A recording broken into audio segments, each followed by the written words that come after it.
Everyone, and welcome to my third week pet show. This week I'm going to be talking about biological filtration, and I'll just get right into it. We're going to start off with the three parts of filtration, three types. There's mechanical filtration, chemical filtration, and biological filtration. Mechanical filtration is the type of filtration that takes out solid particles in the water. Any type of food that's floating around in the water or poop, the mechanical filtration catches that and it takes it out of the water. Then you have chemical filtration, and you get that from that activated carbon that's in your filter pads. That kind of makes the water look crystal clear. It makes it really nice and clear. And then you have your biological filtration, which is often overlooked in mini freshwater tanks and turtle tanks, amphibian tanks, so on. Saltwater tanks, it's not overlooked as much because more people think about it with saltwater tanks, but it's still overlooked sometimes. Now how biological filtration works is it's a natural process. What happens when food and poop get in the water is bacteria in the water turn that into ammonia, which is very toxic to fish. Over time, on your biological media, good bacteria grow, which convert that ammonia into nitrite. Nitrite is also not good for your fish, but it's not as bad as ammonia. And there's a second type of good bacteria in the biological filtration process that turns nitrite into nitrate.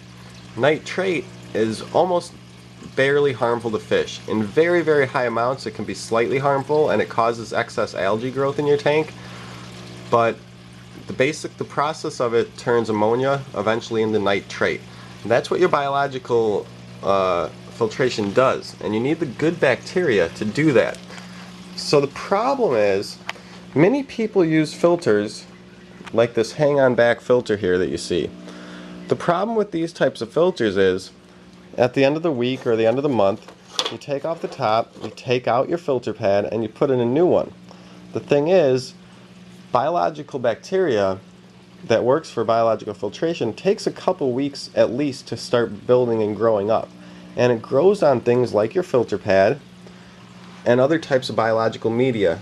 Here's some bio balls, there's bioceramic, bioglass, there's all types of biomedia.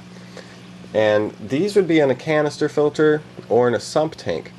And in a canister filter, you would take out the media and you would rinse these under tank water only, not tap water, to kind of clean them off if you had to. And you would replace the filter pad part of the canister filter, but you would never replace or clean the biological media. You never clean biological media. It always keeps that beneficial bacteria on it, and you never want to kill off that bacteria. It's needed in your tank. The more fish in your tank, the more bacteria is needed. So if you accidentally kill off your bacteria, you could have an ammonia spike and all your fish could die. So if you're using a hang-on back type filter, it's best to get one with a bio wheel. I'm sure you guys have seen those before. They have a wheel in front. Now those bio wheels aren't quite as good as a larger scale biological filtration thing, such as a canister filter or a sump tank. But the bio wheels will provide enough that you should be alright for most applications. The big problem is turtle tanks and amphibian tanks. I see lots of people using filters like the smaller fluval filters. This one's actually a fluval 4. It's a really big one. But people use those smaller ones, and the problem is, yes, beneficial bacteria will grow in the filter pad, but once every week or two you take out that filter pad and either rinse it out really good or replace it, and then all your beneficial bacteria is gone, and your tank will have an ammonia spike, and your fish or turtles, amphibians, whatever, they can die.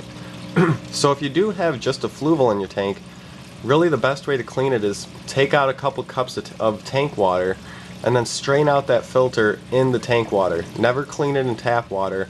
If you clean it in tank water, that bacteria will stay alive. Now if you want to get really good, you can make a sump tank, and you have to use an overflow box for this. My sump tank is a 10-gallon tank. It looks a little dirty on top here, but that's just kind of like bubbles and stuff that have accumulated. And this is a saltwater tank. Now what happens is the overflow box drains water down this tube. Water is always coming down this tube. It's going into the left side of my sump tank where I've got tons of bio balls. And half are underwater, half are over water. it helps sometimes to have kind of a biofiltration that's out of water. For a sump tank setup, you kind of want it to rain over the bioballs and have them be out of water but constantly wet. That helps biofiltration work even better. So a sump tank is really amazing if you can set it up. And I have mine, the water drains into the bioballs on the left side. It's completely filled with bioballs, this left side. And then there's the filter, which actually pulls water from the right side and circulates it around a lot back to the bioballs. And then underneath, I don't know if you can see it, I have a pump in there that pumps water back up, all the way up and back in to my main tank.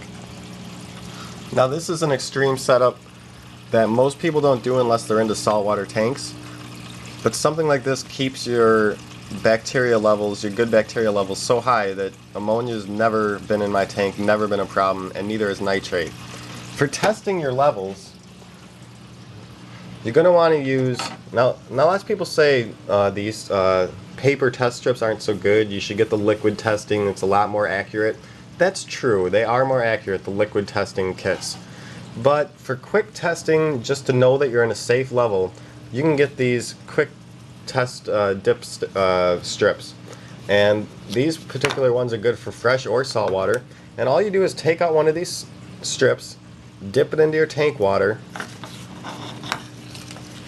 and then there's a guide on here. You line it up and it'll tell you all the levels. You compare it to your stick and it'll tell you if all your levels are good. So you should be checking your water at least once a week. Make sure all your levels are good. You should be doing water changes, 25%, at least once a month. And what I suggest, if you don't want to make a big sump tank, or you don't want to make put a big canister filter on that might be expensive, what I would suggest is getting 2 filters for your tank. Either 2 fluvels, one hang on back, one fluval, you know, whatever you want, but get 2 filters. And then what you can do is replace the pads 2 weeks separately at least. So it's best to rinse off the pads, and it's best to, like I said, have like bio wheel filters. That would be even better. But replace your filter pads at different times. Never replace both of them at the same time, and that way you should have some biological bacteria on one. If you replace the other one, you should be alright. So that's the cheap and like kind of quick way out of getting some biological filtration always in your tank, is to use 2 filters. Alright, I think I covered basically the main points and why it's important. Ammonia, let me just go over, is very deadly to fish. This is why it's important to have biological filtration. If you have ammonia in your tank, your fish can die within a day. Like, not very long at all. Ammonia is very, very, very bad for fish, turtles, amphibians, anything. If you have ammonia in your tank, any ammonia, even slight levels, fish probably aren't going to die, aren't going to live more than a day or 2. Now, like I said, your biological bacteria turns that into nitrite first. Nitrite isn't good for your fish, but a little bit won't hurt them. They could live for a couple weeks with just a little bit, but it's very stressful on them. You don't want to have any nitrate, if possible, in your tank. And then it converts to nitrate, like I said, and that's not really harmful to your fish, but nitrate is what algae and plants feed on, so if you have a lot of nitrate in your tank may become filled with algae.